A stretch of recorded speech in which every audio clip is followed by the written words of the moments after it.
Good morning officers.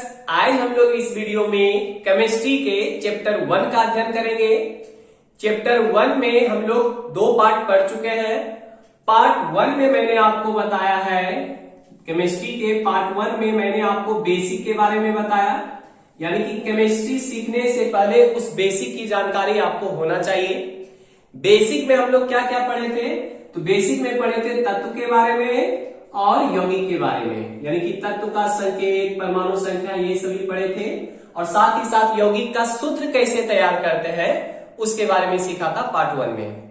इसके बाद part 2 में हम लोगों ने सीखे, पार्ट 2 में आपको ये जानकारी मिला कि रासायनिक अभिक्रिया क्या होती है।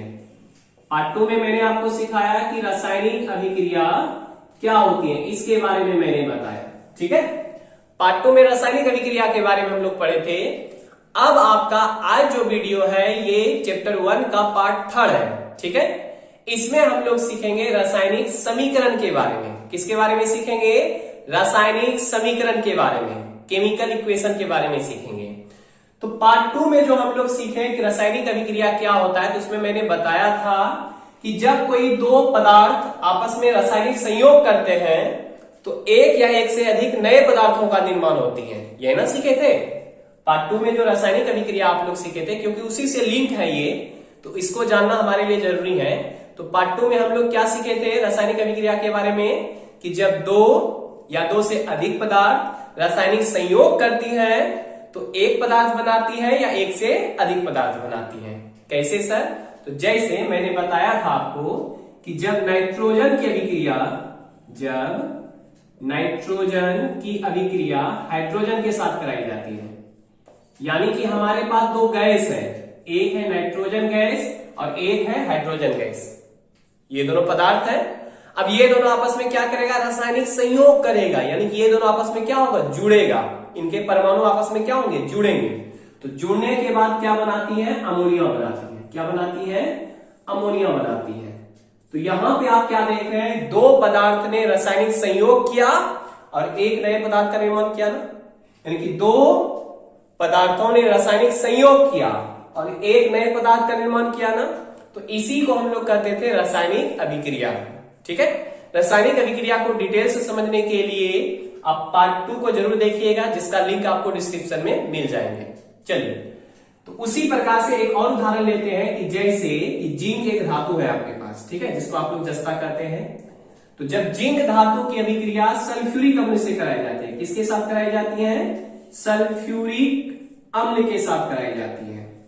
ठीक है, याद रखिएगा, जब जिंक धातु की अभिक्रिया सल्फ्यूरिक अम्ल के साथ कराई जाती है तो क्या बनता है? तो जिंक सल्फेट बनता है, जिंक सल्फेट बनता है और क्या मुक्त होता है? तो हाइड्रोजन गैस मुक्त होता है। कौन सी गैस मुक्त होती है? तो हाइड्रोजन गैस मुक्त होती है। ठीक है, तो ये आपको याद रखना है। सर आपको ये कंप्लीट याद कैसे है? तो आपको भी याद हो जाएगा, जब बार बार किसी इक्वेशन को आप लिखिएगा ना, वो चीज आपको याद रह जाएंगे। ठीक है, तो जिंक जब सल्फ्यूरिक अम्ल से अभिक्रिया करती है क्या बनाती है? जिंक सल्फेट बनाती है और हाइड्रोजन गैस मुक्त करती है। ठीक, तो यहां पे आप क्या देख रहे हैं? देखिए यहां रासायनिक अभिक्रिया कैसे हो रही है। तो यहां भी 2 पदार्थ ने क्या किया है? रासायनिक संयोग किया है और रासायनिक संयोग करने के बाद देखिए एक से अधिक नए पदार्थ का निर्माण किया ना। तो रासायनिक अभिक्रिया में भाग कितने पदार्थ लेंगे? तो 2 या 2 से अधिक पदार्थ भाग ले सकते हैं। बनाएंगे कितना? तो 1 बनेगा या 1 से अधिक बनेगा। भाग लेने की जब बात होगा तो उसमें कम से कम 2 तो होना ही चाहिए, या 2 से अधिक भी हो सकता है। बनाएगा कितना? तो बनाएगा 1 या 1 से अधिक नए पदार्थ बनाएंगे। ठीक है, तो ये था आपका रासायनिक अभिक्रिया। ठीक, और आपको पता है ना, जो रासायनिक अभिक्रिया में भाग लेते हैं तत्व, उसे हम लोग अभिकारक कहते हैं। रासायनिक अभिक्रिया में जो भाग लेने वाले पदार्थ है ना, उसे हम लोग कहते हैं अभिकारक। क्या कहते हैं? अभिकारक कहते हैं, रिएक्टेंट कहते हैं। ठीक है, और रासायनिक अभिक्रिया के फलस्वरूप जो नया पदार्थ बनता था उसे हम लोग क्या कहते हैं? प्रतिफल कहते हैं। यानी कि लेफ्ट साइड में जो आपके पास नाइट्रोजन हाइड्रोजन है ये अभिकारक है, और यहां जो अमोनिया बना है वो क्या है? प्रतिफल है। प्रतिफल मतलब प्रोडक्ट है। उसी प्रकार से बताइए, तो इसमें अभिकारक कौन कौन है? तो इसमें अभिकारक है जिंक और सल्फ्यूरिक अम्ल अभिकारक है। प्रतिफल इसमें कौन है? तो प्रतिफल है जिंक सल्फेट और हाइड्रोजन गैस। जिंक सल्फेट और हाइड्रोजन गैस इसमें क्या है? प्रतिफल है। ठीक, अब सर रासायनिक समीकरण क्या होता है उसके बारे में बताइए। तो चलिए हम लोग सीखते हैं रासायनिक समीकरण के बारे में। रासायनिक समीकरण, ठीक है, इसको हम लोग इंग्लिश में कहते हैं, ठीक ना, इसको इंग्लिश में कहते हैं केमिकल इक्वेशन। आप इंग्लिश नेम भी ना जरूर याद रखिए, क्योंकि आप जब पढ़ाई कर रहे हैं केमिस्ट्री का, तो जब आगे जाके पढ़ाई कीजिएगा साइंस पेपर की, तो उसमें आपके लिए इंग्लिश ही इंपॉर्टेंट होगी। इसलिए इंग्लिश पे थोड़ा फोकस जरूर रखिएगा। जब भी साइंस पढ़ते हैं उसका इंग्लिश याद रखने का जरूर कोशिश कीजिएगा। तो रासायनिक समीकरण का इंग्लिश क्या होता है? केमिकल इक्वेशन होता है।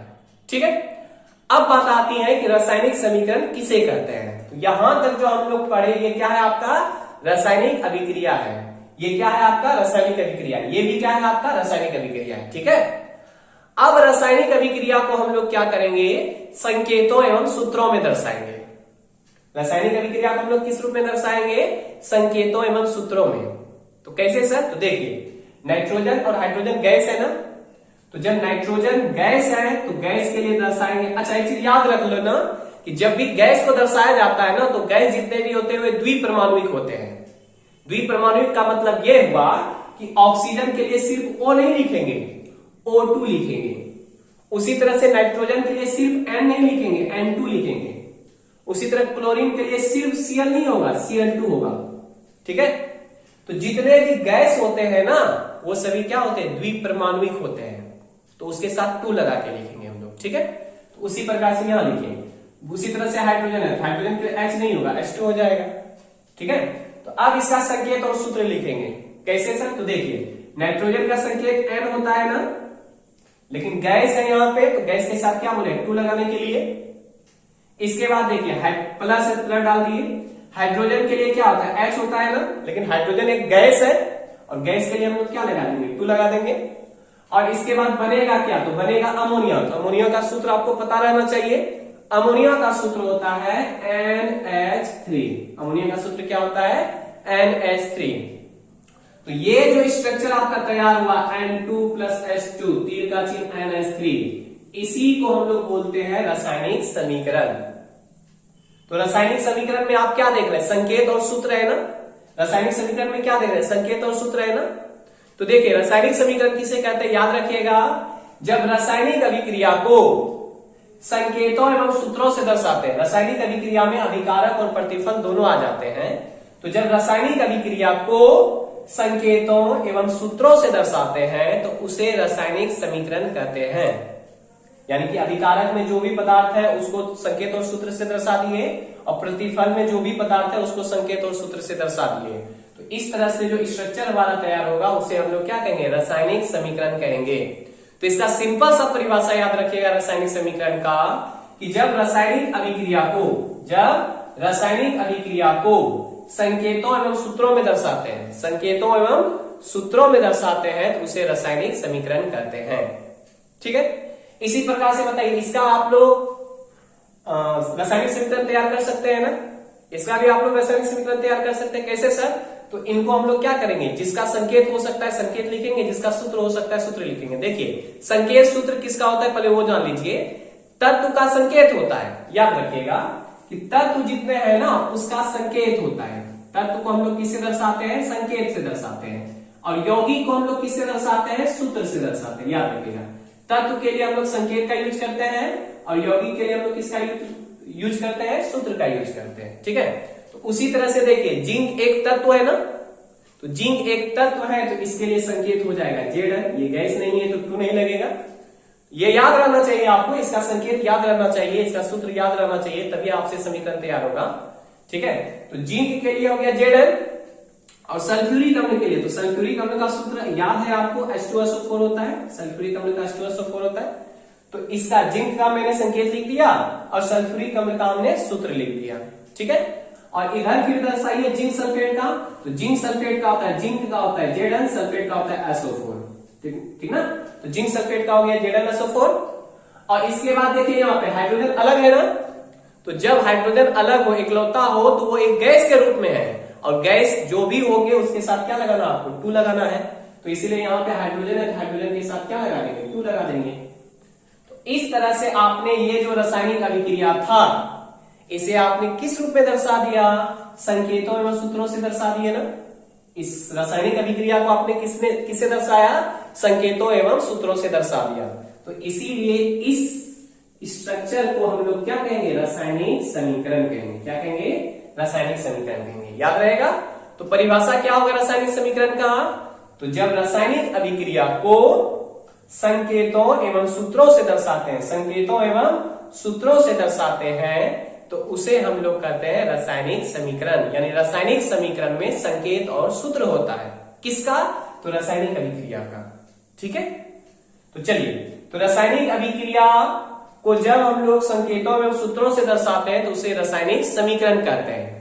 अब बात आती है रासायनिक समीकरण लिखने की जरूरत क्यों पड़ी, तो रासायनिक समीकरण लिखने में ना काफी आसानी होता है। यानी कि देखिए ये स्ट्रक्चर कितना बड़ा है और ये स्ट्रक्चर अगर अच्छी तरह से सटा के लिखेंगे तो ये काफी कम जगह में ये लिखा जाएगा। यानी कि जगह की बचत करने के लिए, समय की बचत करने के लिए हम लोग रासायनिक समीकरण लिखते हैं। ठीक है, तो चलिए इनका परिभाषा हम लोग लिख लेते हैं रासायनिक समीकरण का। तो रासायनिक समीकरण का सिंपल सा परिभाषा होगा, जब रासायनिक अभिक्रिया को, जब रासायनिक अभिक्रिया को संकेतों एवं सूत्रों से दर्शाते हैं, संकेतों एवं सूत्रों से दर्शाते हैं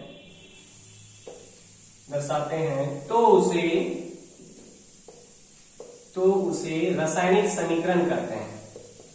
तो उसे रासायनिक समीकरण कहते हैं। चलिए याद हो गया होगा, ये चीज समझ में आ गया होगा आपको। चलिए इसके लिए एग्जाम्पल में हम लोग कैसे लिखेंगे, तो एग्जाम्पल में सबसे पहले रासायनिक अभिक्रिया लिखते हैं, रासायनिक अभिक्रिया। ठीक है, रासायनिक अभिक्रिया का कोई एक एग्जाम्पल दे देते हैं। चलिए एक एग्जाम्पल देते हैं, जैसे हाइड्रोजन ऑक्सीजन से अभिक्रिया कर जल बनाती है। तो ये आपका क्या हुआ, रासायनिक अभिक्रिया हुआ। ये जब भाषा के रूप में इस तरह से मतलब हिंदी में लिखा हुआ हो या इंग्लिश में लिखा हुआ तो ये आपका रासायनिक अभिक्रिया हुआ। अब इसके लिए रासायनिक समीकरण कैसे लिखेंगे, तो देखिए यहां पे ध्यान दीजिएगा। हाइड्रोजन एक गैस है ना, और गैस के साथ 2 लगाने बोले थे, तो हाइड्रोजन के लिए हो जाएगा H2+। ऑक्सीजन भी गैस है ना, गैस के साथ भी 2 लगाने बोले थे आपको, तो O2 हो जाएगा। तो हाइड्रोजन के लिए H2 हो गया, ऑक्सीजन के लिए O2 हो गया, बनाएगा जल, तो जल का सूत्र हो जाएगा H2O। ठीक है, इसी प्रकार कोई भी एग्जांपल आप ले सकते हैं। जैसे रासायनिक अभिक्रिया पहले हम लोग लिखते हैं, रासायनिक अभिक्रिया लिखते हैं। जैसे कार्बन को, यानी कि कार्बन मतलब कोयला समझ लीजिए, जब कार्बन को ऑक्सीजन की उपस्थिति में जलाते हैं, जब कार्बन ऑक्सीजन से अभिक्रिया करती है तो क्या बनाती हैं, कार्बन डाइऑक्साइड बनाती हैं। क्या बनाती हैं, कार्बन डाइऑक्साइड बनाती हैं। ठीक है, इसको समझ लीजिएगा, ये कार्बन डाइऑक्साइड है।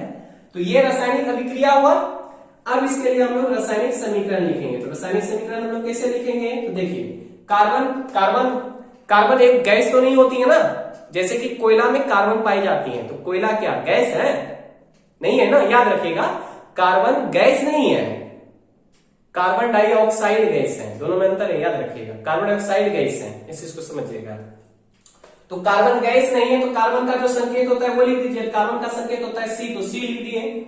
अब इसके बाद देखिए ऑक्सीजन तो गैस है ना, तो इसलिए ऑक्सीजन के लिए क्या हो जाएगा, O2 हो जाएगा। इसके बाद बनाएगा क्या, कार्बन डाइऑक्साइड, तो कार्बन डाइऑक्साइड का सूत्र याद रहना चाहिए। कार्बन डाइऑक्साइड का सूत्र होता है CO2। तो यहाँ पे C+O2 अभिक्रिया करके क्या बनाया, CO2 बनाया ना। तो ये आपका रासायनिक समीकरण हुआ। ठीक है, तो अब देखिए, तो रासायनिक समीकरण तो समझ में आ गया। अब हम लोग समझते हैं, पहले इसको नोट डाउन कर लीजिए, आप लोग इसे नोट कर लीजिए। ठीक है, वीडियो को रोक करके आप नोट कर लीजिए। अब इसके बाद समझिए जरा सा, रासायनिक समीकरण हमें समझ में आ गई। अब हम लोग सीखेंगे रासायनिक समीकरण के कितने प्रकार होते हैं। तो रासायनिक समीकरण जो है ना 2 प्रकार के होते हैं। आपके पास जो यहाँ पे लिखे हैं ना, तो यहीं पे 2 प्रकार के रासायनिक समीकरण है। कैसे सर, तो चलिए हम लोग समझते हैं इस चीज को। तो मैं एक काम करता हूं, इन्हीं दोनों पे फोकस करता हूं। यहाँ पे जो हमारे पास लिखा हुआ है ना, इस पे हम लोग फोकस करेंगे। देखिए यहाँ पे देखो तो ये भी रासायनिक समीकरण है, यानी कि ये वाला भी आपका क्या है, रासायनिक समीकरण है, ठीक है। और नीचे वाला भी आपका क्या है, रासायनिक समीकरण है। तो ऊपर में जो आपका संकेत और सूत्र है तो रासायनिक समीकरण है, ये भी संकेत और सूत्र है तो रासायनिक समीकरण है, ठीक है।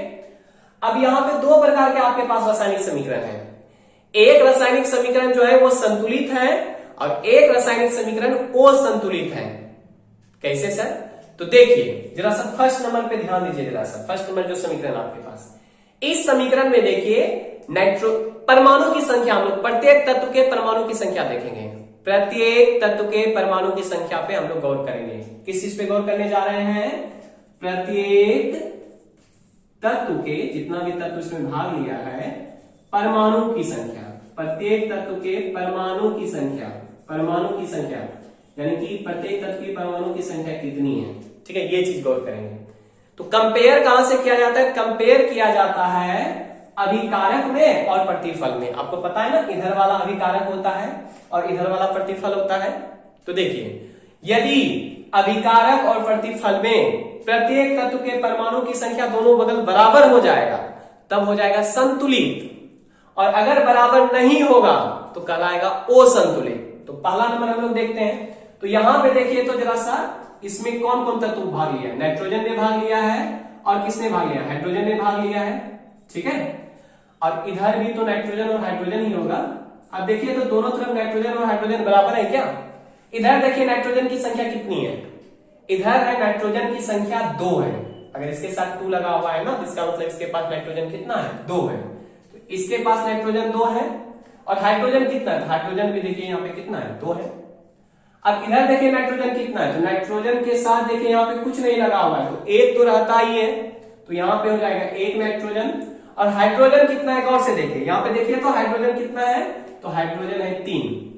तो मैंने क्या बोला कि अगर अभिकारक और प्रतिफल यानी कि दोनों तरफ, समीकरण के दोनों तरफ प्रत्येक तत्व के परमाणु की संख्या अगर बराबर हो, यानी कि जो भी तत्व भाग लिया है सभी बराबर होना चाहिए परमाणु की संख्या दोनों तरफ, तो वो संतुलित कहलाएगा। लेकिन यहां देखो तो यहां पे नाइट्रोजन 2 है और यहां नाइट्रोजन 1 है।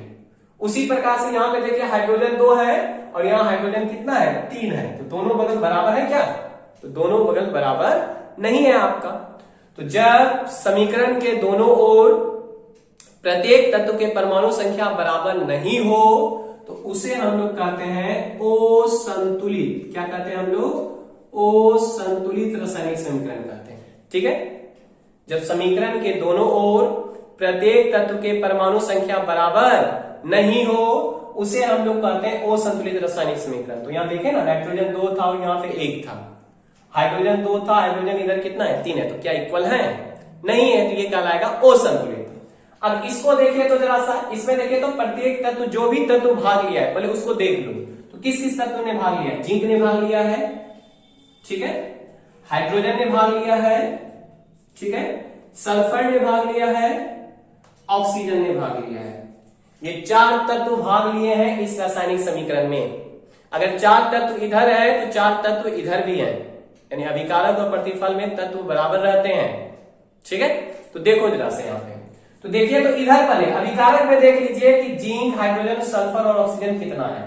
तो जिंक इधर है 1, हाइड्रोजन कितना? हाइड्रोजन के साथ देखिए 2 लगा हुआ, तो हाइड्रोजन है 2। सल्फर देखिए तो सल्फर के साथ कुछ नहीं लगा हुआ, तो 1 तो होगा, तो सल्फर है 1। ऑक्सीजन देखिए कितना? तो ऑक्सीजन के साथ 4 लगा हुआ, ऑक्सीजन हो गया 4, ठीक है। अब देखिए तो प्रतिफल में, यानी कि प्रतिफल मतलब तीर के दाएं साइड में जिंक, हाइड्रोजन, सल्फर और ऑक्सीजन कितना, ये चीज देखेंगे। तो देखो तो यहाँ पे जिंक के साथ कुछ नहीं लगा हुआ, जिसका मतलब जिंक की कितनी संख्या में? 1 की संख्या में है। इसके बाद यहाँ पे देखिए सल्फर है, तो सल्फर के साथ भी कुछ नहीं लगा हुआ है, जिसका मतलब सल्फर भी कितना है? 1 है। इसके बाद देखो ऑक्सीजन, तो ऑक्सीजन के साथ 4 लगा हुआ है, जिसका मतलब ऑक्सीजन 4 है। हाइड्रोजन के साथ 2 लगा हुआ है, जिसका मतलब हाइड्रोजन 2 है। तो देखो तो क्या दोनों बगल जो है अभिकारक और प्रतिफल में, सबसे पहले जिंक देखो, दोनों साइड बराबर है क्या? तो जिंक की इधर 1 परमाणु था और इधर भी 1 परमाणु था, तो दोनों बराबर है जिंक। हाइड्रोजन देखिए तो हाइड्रोजन भी इधर 2 था, हाइड्रोजन इधर भी 2 है, तो बराबर है। सल्फर इधर भी एक था, इधर भी एक था, बराबर है। ऑक्सीजन इधर 4 था, इधर भी 4 है, तो ये बराबर है ना। अगर इनमें से मान लीजिए कि इधर का ऑक्सीजन इधर आता 4 और इधर ऑक्सीजन हो जाता 5, तो क्या संतुलित होता? ये नहीं होता। देखिए संतुलित किस कंडीशन में कहलाएगा, ध्यान दीजिएगा, जब प्रत्येक तत्व के परमाणु की संख्या दोनों ओर बराबर हो। जैसे इस कंडीशन में देखिए सभी तत्व के परमाणु की संख्या दोनों तरफ क्या है? बराबर है। अगर इनमें से मान लीजिए कि 3 बराबर रहता और चौथा बराबर नहीं रहता, फिर भी ये जो है ना असंतुलित कहलाता। यानी कि 3 अगर बराबर है लेकिन एक भी बराबर नहीं है तो वो क्या कहलाएगा? असंतुलित कहलाएगा। यानी कि पूरा का पूरा बराबर होना चाहिए। अगर इधर 4 तत्व हैं और इधर भी 4 तत्व हैं तो इधर 4 तत्व के जितने भी परमाणु हैं उतने ही इधर भी 4 तत्व के परमाणु होना चाहिए, तब वो संतुलित कहलाएंगे। तो यहाँ पे जो आपका कंडीशन आया है, देखिए तो इधर जितने भी तत्व था उसके परमाणु की संख्या और इधर भी जितने तत्व उसके परमाणु की संख्या दोनों तरफ क्या है? बराबर है। तो प्रत्येक तत्व के परमाणु की संख्या बराबर है ना। तो जब समीकरण के दोनों ओर प्रत्येक तत्व के परमाणु की संख्या बराबर हो तो उसे हम लोग कहते हैं संतुलित रासायनिक समीकरण। क्या कहते हैं? संतुलित रासायनिक समीकरण। और समीकरण के दोनों ओर प्रत्येक तत्व के परमाणु की संख्या बराबर नहीं हो तो उसे हम लोग कहते हैं असंतुलित रासायनिक समीकरण। ठीक है, परमाणु की संख्या निकालने में प्रॉब्लम होता है तो मैं एक एग्जांपल और आपको समझा देता हूं। जैसे मैं समझा रहा हूं यहाँ पे, समझिएगा पहले, इसके बाद इस पे देखेंगे हम लोग। तो देखो, जैसे हम लोग लिखते हैं चीनी का सूत्र लिखते हैं, ग्लूकोज का लिखते हैं C6H12O6, इस तरह से आता है। ठीक है, तो अब आपसे यदि पूछें, अभी C6H12O6 लिखा हुआ है, तो आपसे पूछें इसमें कौन कौन सा तत्व है। इनमें आपसे पूछ दे कि कौन कौन सा तत्व भाग लिया, तो आप बोलिएगा कार्बन है, हाइड्रोजन है और ऑक्सीजन है। कौन कौन सा तत्व है? Carbon, hydrogen, oxygen. हम आपसे पूछेंगे बताइए कार्बन कितनी है, तो कार्बन के साथ 6 लगा हुआ है ना, यानी कार्बन के परमाणु की संख्या कितनी है? 6 है। तो इस जगह जो लिखा हुआ रहता है ना वो परमाणु की संख्या कहलाती है, याद रखिएगा। इस जगह जो लटका के नीचे लिखा हुआ रहता है ना ये परमाणु की संख्या कहलाती है।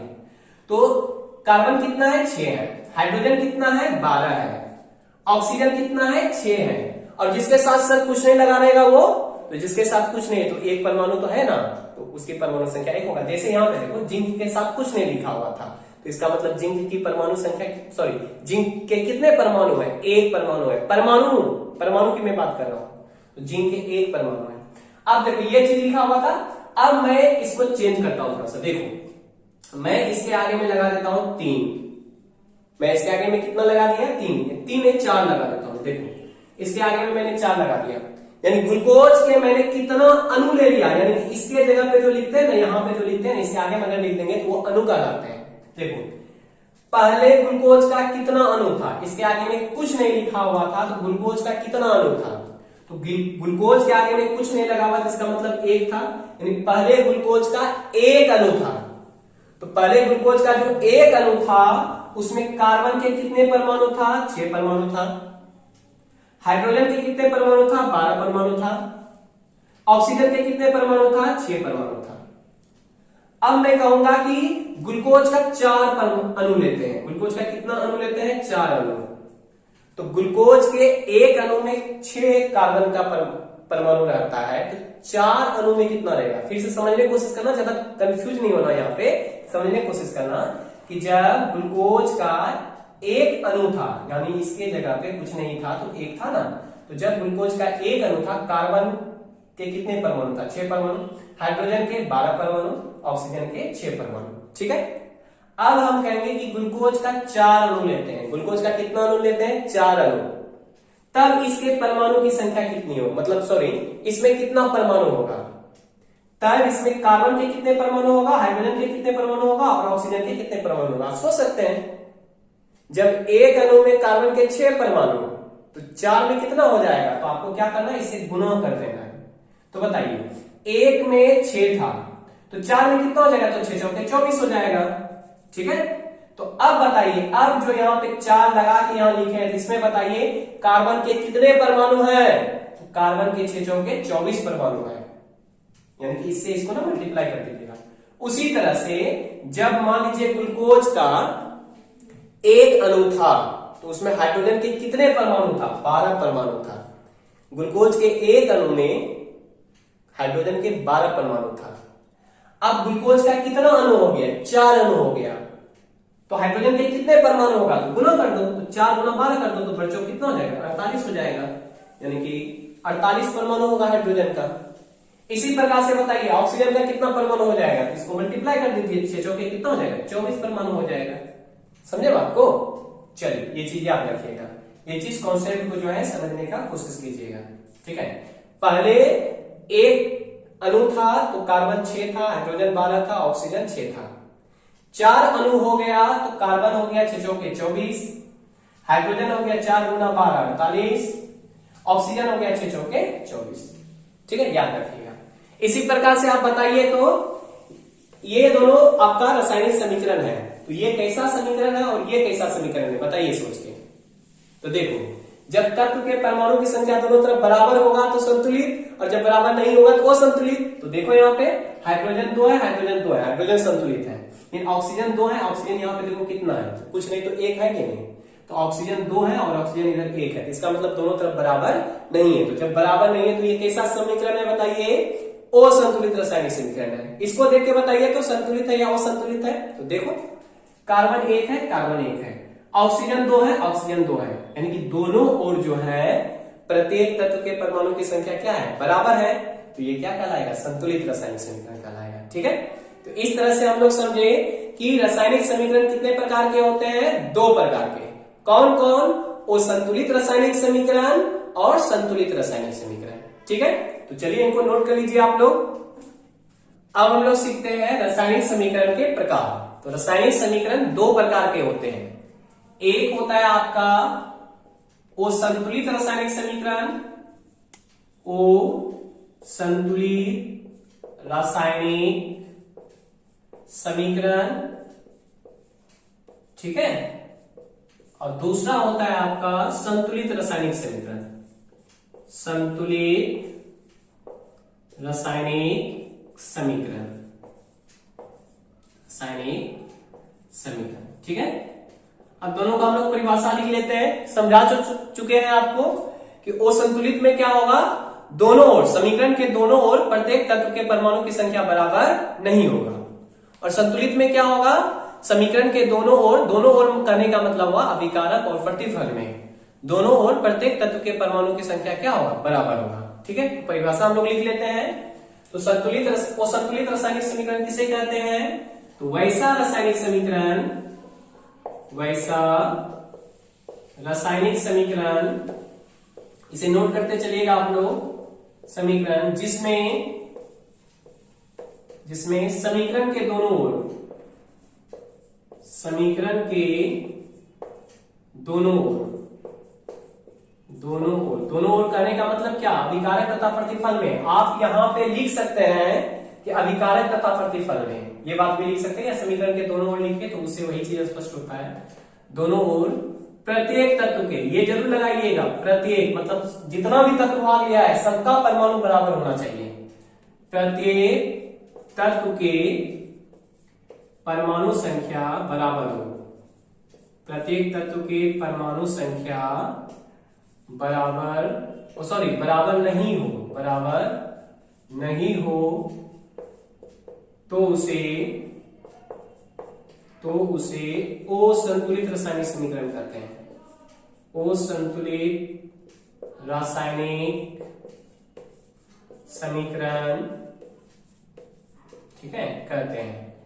चलिए इसे नोट कर लीजिएगा आप लोग। इसका एग्जांपल हम लोग देंगे, तो एग्जांपल में क्या देंगे बताइए?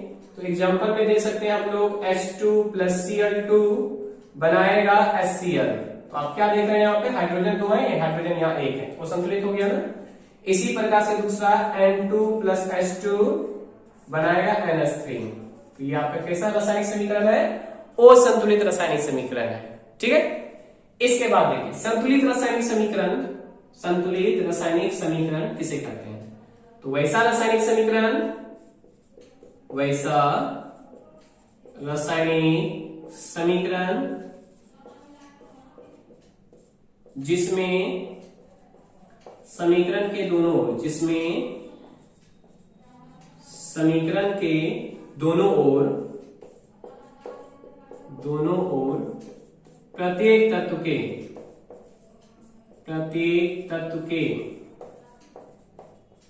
परमाणु की संख्या, प्रत्येक तत्व के परमाणु की संख्या लिखो यहां पे, परमाणु की संख्या बराबर हो, ठीक है। प्रत्येक तत्व के परमाणु की संख्या बराबर हो उसे संतुलित रासायनिक समीकरण कहते हैं। संतुलित रासायनिक समीकरण कहते हैं। ये तो आपको समझा चुके हैं ना, इसको आप लोग नोट कर लीजिए।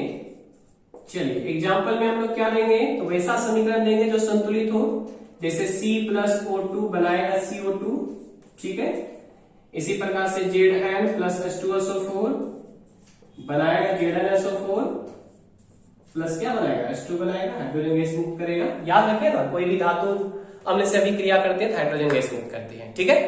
चलो अब इसके बाद देखो, इनको भी बैलेंस कर देते हैं हम लोग, इनको भी बैलेंस। अच्छा, बैलेंस करने के लिए मैं सिखाऊंगा आपको, टेंशन नहीं लीजिए। तो रासायनिक समीकरण कितने प्रकार के होते हैं बताइए? 2 प्रकार के, असंतुलित रासायनिक समीकरण और संतुलित रासायनिक समीकरण, जिसमें समीकरण के दोनों ओर प्रत्येक तत्व के परमाणु की संख्या बराबर नहीं हो, असंतुलित रासायनिक समीकरण। जिसमें समीकरण के दोनों ओर प्रत्येक तत्व के परमाणु की संख्या बराबर हो, ठीक है, उसे संतुलित रासायनिक समीकरण कहते हैं, ठीक है। अब इसके बाद देखिए, इन दोनों को नोट कर लीजिए। अब कभी भी जब हम लोग समीकरण लिखेंगे, याद रखिएगा, कभी भी हम लोग जो समीकरण लिखते हैं तो असंतुलित रासायनिक समीकरण नहीं लिखते हैं, क्योंकि असंतुलित रासायनिक समीकरण यदि आप लिखते हैं ना तो वो आपका गलत करार दे दिया जाएगा, यानी कि वो समीकरण आपका गलत हो जाएगा। क्यों गलत हो जाएगा, इसका रीजन मैं समझाता हूं कि कभी भी असंतुलित रासायनिक समीकरण को हमें नहीं लिखना है तो उसे हम लोग संतुलित करके लिखेंगे। जैसे यहां पे हमें समीकरण अगर लिखना पड़ जाए कभी, तो लिखेंगे H2+Cl2, यहां पे था HCl था, ठीक है। तो इसको पहले क्या कर लेंगे, संतुलित करेंगे। वैसे तो ये असंतुलित है, अभी इसको संतुलित कर लेंगे। तो संतुलित करने के लिए इसके आगे में 2 लगा देंगे। तो मैंने डायरेक्ट 2 लगा दिया ना, तो ये अनुमान विधि कहलाता है आपका। तो ये मैं सिखाऊंगा आपको कि असंतुलित रासायनिक समीकरण को संतुलित कैसे किया जाता है। तो असंतुलित रासायनिक समीकरण हम लोग कभी नहीं लिखते हैं, इस चीज को याद रखना।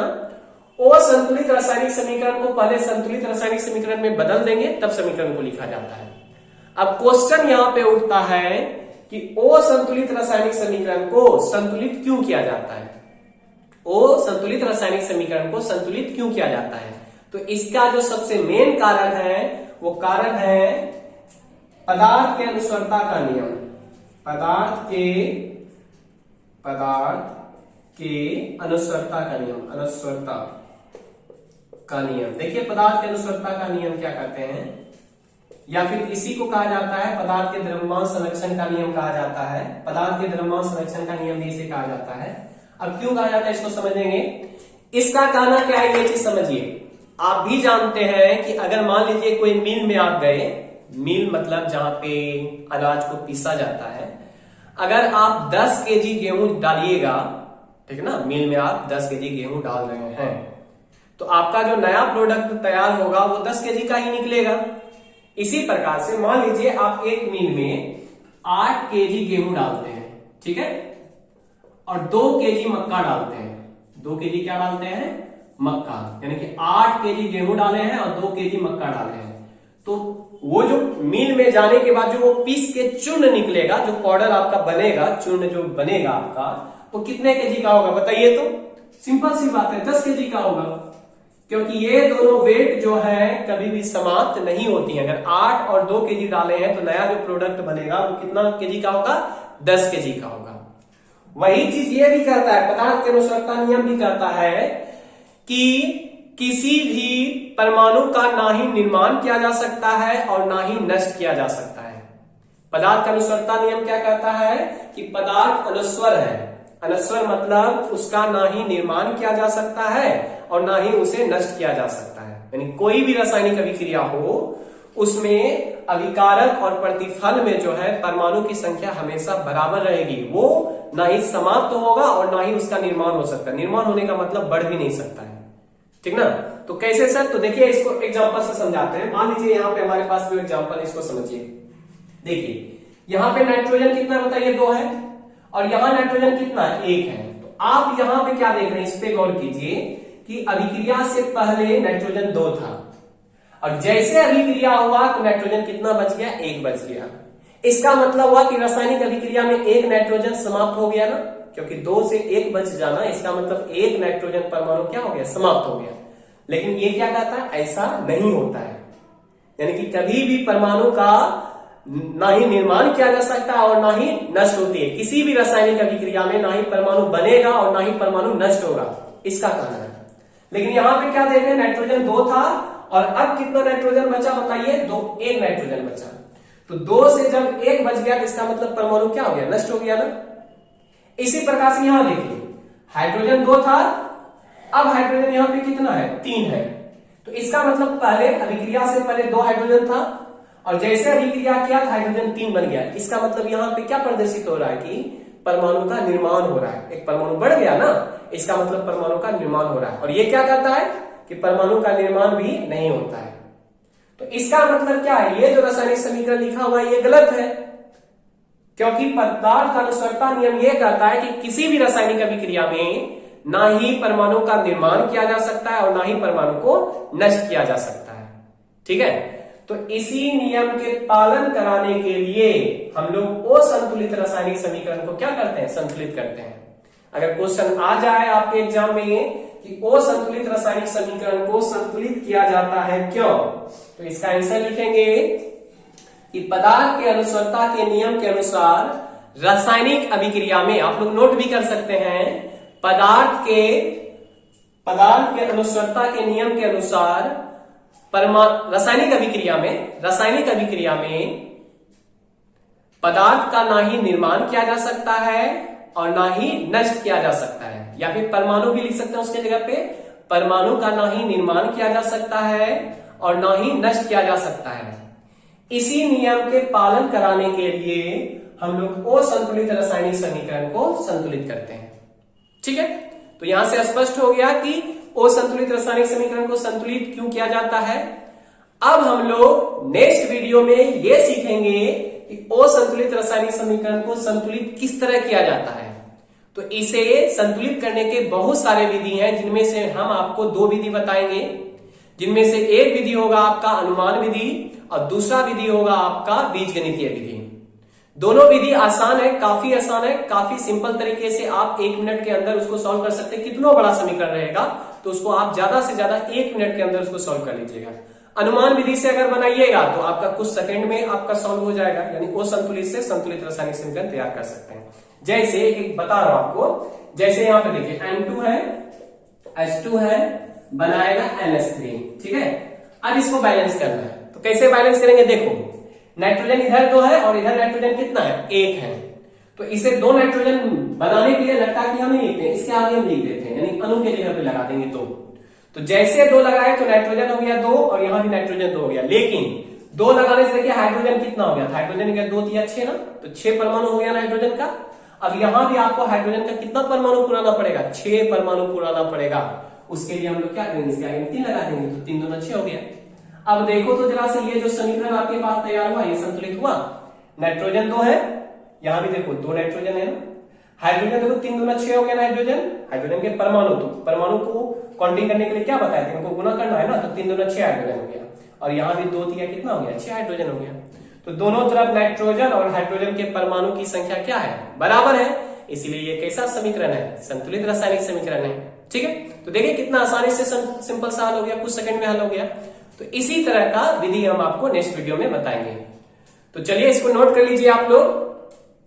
मिलते हैं हम लोग नेक्स्ट वीडियो में, तब तक के लिए जय हिंद, पढ़ाई कीजिए और मस्त रहिए।